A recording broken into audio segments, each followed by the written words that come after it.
Мы такие демократы, мы такие открытые ребята. А я там спиздил, я там спиздил. Там 300 миллионов евро, там 300 миллионов долларов.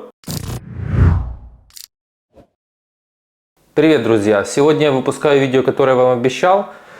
Потому что есть важная тема к обсуждению. Это кулуарная подготовка слугами народа к выборам. Либо ближайшей осенью, либо следующей весной. Кто не видел и не слышал ничего об этом, вы можете найти видео на моем канале. Оно есть. Коротко передаю суть еще раз на всякий случай.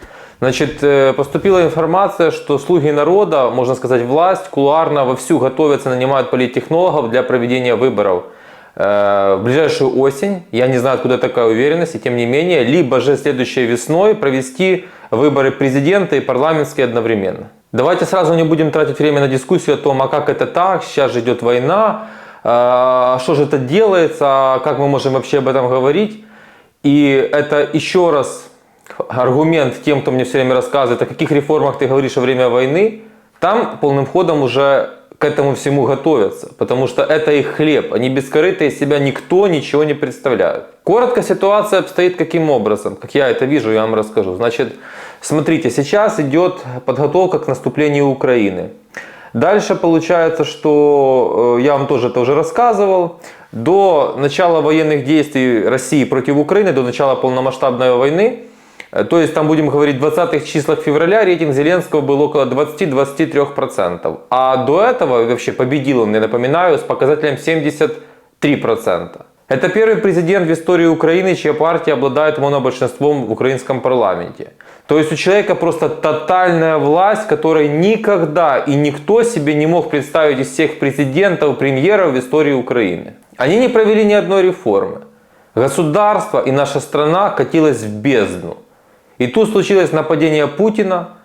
Запад дает оружие, Америка нас поддерживает. И на этой волне почему-то все посчитали, что это дикая заслуга президента Зеленского. Все резко пошло вверх. Про этот смешной аргумент, что он не сбежал, я вообще не хочу даже рассматривать. Мне интересно, вся страна остальная сбежала? Я все время задаю этот вопрос. Все остальные сбежали? Только один Зеленский с Ермаком остались? Нет. Кто-то сбежал, большинство не сбежало. Все сражались, кто на фронте, кто в тылу. По-своему, есть экономический фронт, есть медийный фронт. Поэтому забудьте об этих псевдодостижениях. Также я уже в одном из видео рассказывал про то, что Зеленский за 4 года, уже больше чем 4 года прошло с момента его инаугурации, он ничего не сделал. Он не провел ни одну реформу. И, конечно же, сейчас их единственный шанс получить второй срок. Как это может выглядеть на практике, у меня есть свои предположения, я вам коротко скажу, но я постараюсь на этой неделе провести эфир, подкаст с очень известным политтехнологом, который скажет свою точку зрения. И это то, как это по-настоящему может происходить, потому что таких людей, как он, нанимают для подобных вещей. Я имею в виду организовать, технологию нарисовать, нести какие-то предложения. Я думаю, что это можно делать с помощью ДИИ. Это можно проголосовать всем, независимо от местонахождения. Это первый вариант, но скорее всего они не будут пользоваться каким-то одним вариантом. То есть только электронное голосование или только голосование такое там личное, персональное. Я имею в виду в избирательном участке. Я думаю, это будет смешанное голосование. Возможно, в каких-то регионах, если обстановка на фронте будет позволять, или есть некие кулуарные договоренности, что я тоже допускаю, о которых мы не знаем. Я не знаю, двухсторонние, трехсторонние, тем не менее. И эти выборы будут проведены в смешанном таком формате. Где-то снимут военное положение, проголосуют в избирательных участках, возможно, какие-то микроавтобусы оборудуют под избирательные участки, они будут подъезжать к дому. В общем, это не так сложно, как многим кажется, сделать технически. По поводу ДИИ, не думаю, что есть смысл делать какое-то новое предложение. ДИИ есть практически у всех, поэтому кто-то еще установит для того, чтобы проголосовать, они потратят на это деньги, сделают агитацию, они найдут способ. И, кстати говоря, Путин подписал закон, который разрешает голосование и проведение выборов во время военного положения. Это он сделал для того, чтобы провести выборы на захваченных им регионах, аннексированных, будем так говорить. Поэтому, учитывая, что у нас в Верховной Раде, я всегда эту фразу говорю, учитывая, что в Верховной Раде 80% депутатов это юристы, а на самом деле это надо называть правильно решалы, плюс там полкабмина решал, и Ермак даже юрист, они обязательно что-нибудь придумают. Это вообще не проблема, вы за это даже не переживайте. Они напишут новый закон, они наплюют на Конституцию, они сделают все, чтобы это провести. Но я хочу подчеркнуть, я не против этих выборов. Более того, я очень хочу как можно быстрее начала предвыборной кампании и выборов в Украине, и президентских, и парламентских. Вы скажете, так а где логика? Ты состоишь в оппозиции к Зеленскому и Ермаку, и тут же ты хочешь выборов, понимаешь, что они выигрышные для Зеленского. Я вам сейчас объясню. Если мы с вами будем ждать полного окончания войны, или там мира, или чего-нибудь еще для проведения выборов, да, тогда, вернее, к тому времени рейтинг Зеленского уже просядет. Но мы же не знаем, сколько это займет времени. Если у нас с вами есть хоть один шанс сменить руководство Украины, а я подчеркиваю, исключительно легальным путем, без никаких майданов, военных переворотов, нормальным цивилизованным путем, значит, нужно это использовать. Да, на бумаге у них высокие рейтинги. Да, я даже в своем телеграм-канале, кстати, подписывайтесь, кто не подписан, проводил опросы анонимные, проголосовали бы вы. И действительно, на сегодняшний день, я это вижу по срезу абсолютно везде, в принципе, большинство за Зеленского. Я не буду говорить, сколько процентов, но он впереди с большим отрывом. Но, как я это вижу для себя? Иногда случаются сенсации, вы знаете, и в спорте, иногда они случаются и в политике. И я вам хочу сказать, что если Запад, кстати говоря, Запад тоже за выборы в Украине, и они открыто выступили, что они не считают, что война помеха демократическому процессу, то есть проведению выборов вовремя. И поверьте, это тоже заявление не просто так. Я вам хочу сказать, что это делать нужно, потому что маленький, но шанс поменять власть. Я еще раз хочу вам это сказать. Они будут рисовать, они будут надеяться.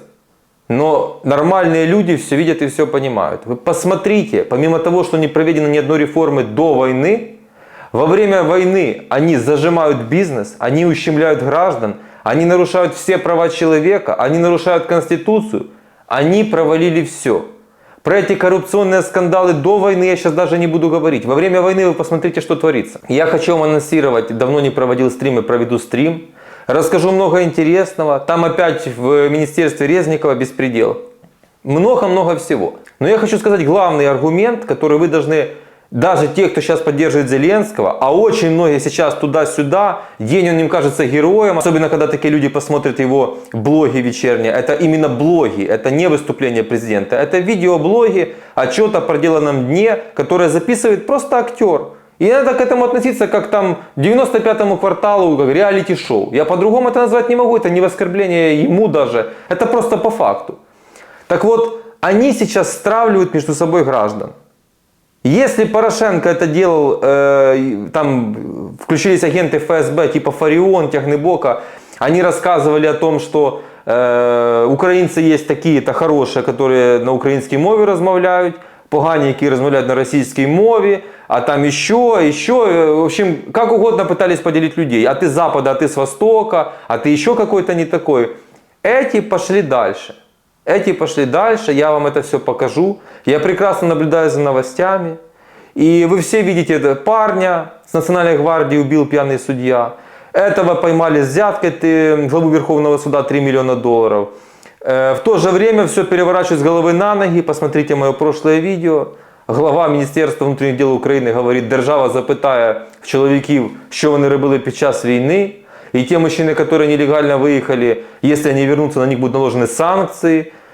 Они хотят законопроект написать о том, что там, короче говоря, не возвращайтесь лучше мужчины в Украину, которые как-то не так выехали, потому что вас государство просто сломает на две части. Вас или посадят, или вам электронный браслет повесят, запретят вам выезд пожизненно или на 10 лет из Украины. У них там самая извращенная идея. Нормальное государство к своему героическому народу так никогда не относилось. Это какой-то сталинизм. Это я по-другому не могу назвать. Это закос под демократию. И этот Резников там сидит, улыбается. Но я еще раз говорю, я на стриме подробно расскажу. Когда он приезжает там к главе Пентагона, еще там кому-то, вы видите фотографии, он все время как идиот улыбается. Мы такие демократы, мы такие открытые ребята. А я там спиздил, я там спиздил. Там 300 миллионов евро, там 300 миллионов долларов. Но это мне так кажется, конечно, исходя из тех данных, которые публикует пресса. Но вы чтобы понимали, пресса, дай бог, чтобы докопалась до 20% всех их хищений и коррупции. Во время войны. Но государство сделает сейчас виноватым ни Резникова, ни главу Верховного суда, ни Зеленского, ни Гетманцева, ни Ермака. Не еще все, кто там вот эти вот руководители, не Шмыгаля. Они сделают мужчин, которые как-то не так выехали. Сколько такие мужчины помогают, они же не знают. Они хотят, чтобы мужчина или пошел на фронт, погиб, тогда он хороший, конечно, или чтобы он просто тогда, рассыпалась его семья, чтобы жена с детьми в одном месте, мужчина в другом месте. Или семья выехала. Так что должен осуждать, кто как выехал? Испугались, выехали. Государство скажет, нет, мужчина такой вернется, мы его накажем. Поэтому я уже отвлекаюсь так от темы. Выборы просто-напросто необходимы. Я могу сказать, много было вранья со стороны власти за прошлые 1,5 года до этого врали, но во время войны их информационная политика это говно на постном масле. Это бездарно, это по-советски, это хуже только у Соловьева и у Путина вот этой вот шайки. Те переплюнули Геббельса, и это я не утрирую, реально они переплюнули Геббельса, те Скобеевы и все остальные.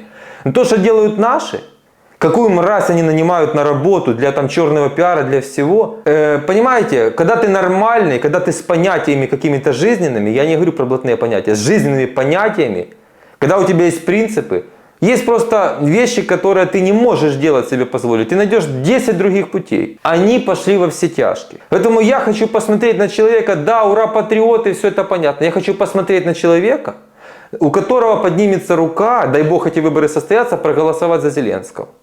Но также, во-первых, еще один анонс. Я в следующем видео вам расскажу, что они уже приготовили, уже зарегистрировали другую партию вместо «Слуг народа». Они готовятся, это еще раз подтверждает, что они готовятся полным ходом. Они сделали эту партию, они сейчас, я не хочу сейчас это все рассказывать, в следующем видео расскажу. Но это просто люди, которые действуют в лучших традициях всех наших предыдущих президентов. Вот все худшее, все самые мерзкие, пакостные технологии, которые делали те, вот эти берут на вооружение. Только те плохие, все попередники, все остальное, все плохие. Вот эти хорошие. Вот это молодые, светлые ребята, которые пришли и нагнули всех. Которые построили свою карьеру именно на политической, как они говорят, сатире. А на самом деле это разнос, заказ политических оппонентов, расправа с политическими оппонентами. И 95-й квартал это ничего кроме политики. Ничего кроме политики. Но им было можно. И не дай бог, СБУ пришло бы во времена, например, Януковича, да? Беспредел говорим. Времена Януковича или Порошенко. Какой-то СБУшник бы пришел или Гуровец к кварталу и сказал: ребята, а что вы тут делаете? А шло то, и тоже гибли люди. А они шутили. Как Зеленский называл Украину, найдите, посмотрите. Как женщину легкого поведения. И много-много всего другого. И военные тогда ему не угрожали, ничего не происходило. Но сейчас кто-то посмел подать голос, и они готовы, хотя они уже это сделали, я просто пока это не показываю, они готовы пойти, я так подозреваю, даже на заказные убийства чужими руками. Это люди, которые готовы на абсолютно все. И если у вас, у кого-то поднимется рука, и неважно, когда будут выборы, осенью, весной, через 2 года, через 3, я говорю наперед, голосовать за такого президента, тогда не надо роптать потом, кричать и визжать, что нас обманули, а он же, а я же, а где же? Это вы своими руками приводите таких людей. А потом у вас все время возникает вопрос: а за кого ж голосувати? Люди, а що ж робиться? А треба новий обличчя, чесний, такой, сякой. В общем, все абстрактные фразы и понятия. Нет, есть вполне конкретные дела, которые они сделали. И на голову, я повторяю, нормальному человеку это не налезет никогда. Если же они сделают фертиль, что Зеленский не пойдет, с него хватит ума. Кстати, если Зеленский примет решение не баллотироваться на 2-й срок, я хотя бы для себя признаю, что он умный. Хотя бы для себя будем говорить. Что у него есть какие-то остатки здесь понимания, что ему не надо туда идти. Но кого они туда отправят? Они отправят туда условно какого-то Ермака, который по факту сейчас является президентом Украины. Они еще какую-нибудь более изощренную политическую технологию могут сделать. Они могут взять, например, какого-то условного Притулу, я сомневаюсь, что Притул, я примерно говорю, какого-то тоже с высокой узнаваемостью человека, как-то договориться, а потом они могут изменить Конституцию и урезать права президента по договоренности. В общем, там могут быть самые разные комбинации. Эти ребята способны на все, но я больше всего верю в кандидатуру Ермака все-таки. Вот такая ситуация. И вы заметьте, это плохое качество для людей. Посмотрите, Богдан работал с Зеленским. Только его турнули оттуда. 5 часов у Гордона интервью, поливание, как все там было плохо и неправильно. и все остальное. Арестович, когда в телевизоре, в эфире телемарафона Зеленский лучший, Ермак лучший, ушел, сразу начал говорить правду, то же самое, что Богдан. Это личная характеристика, это я оставлю в стороне, пусть люди сами решают. Я бы, например, так не поступал, но это другой вопрос. Но по факту, как вы видите, когда ты только выходишь из этого пузыря, из разряда великих мира сего, неприкосновенных, ты сразу рассказываешь, что на самом деле полное говно вверху творится. И здесь не надо сюда цеплять совершенно войну. Потому что война – это страшное дело. И я войну вообще не затрагиваю. Я вам говорю исключительно о политике. И, кстати, эта политика частично к войне тоже привела. Частично. Потому что я всегда должен теперь оговариваться на случай, потому что мои слова начали монтировать, перемонтировать. Первая причина – Путин. Но если бы все делалось правильно, этой войны бы не случилось, я в этом просто уверен. Мы видим провал везде. То есть часть людей, реально огромный процент людей пытаются то, что страну довели до войны, и неважно, кто первая причина, страну довели до войны, значит страна банкрот, нет ни оружия, ничего, это еще оказывается герой Зеленский. То есть мало если просто не было войны, но случился кризис, страна шла, еще раз я утверждаю, к глобальному экономическому кризису, за которым последовал бы и политический кризис, и может быть даже импичмент Зеленского. Война спасла Зеленского политически, давайте будем откровенными. И мы, мало того, что он не объявил никому, не подготовил страну, ни военно, никак. То есть люди попали в катастрофическую ситуацию 24 февраля 2022 года. И вы этого человека готовы посадить на трон? За то, что мы везде провалены, существуем только благодаря другим странам? Огромное спасибо налогоплательщикам США и Европы, что мы вообще еще существуем? Это вот такого президента? Люди, тогда с вами что-то не так. Тогда с вами что-то не так. Я хотел как-то на паузу поставить рубрику подкасты, они не очень хорошо сказываются на канале.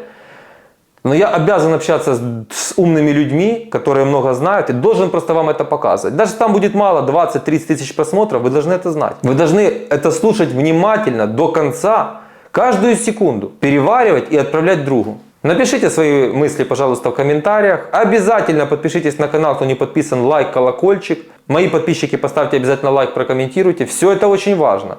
И на этой неделе будет тоже очень много важного. Это нужно вам, поверьте мне. Пока.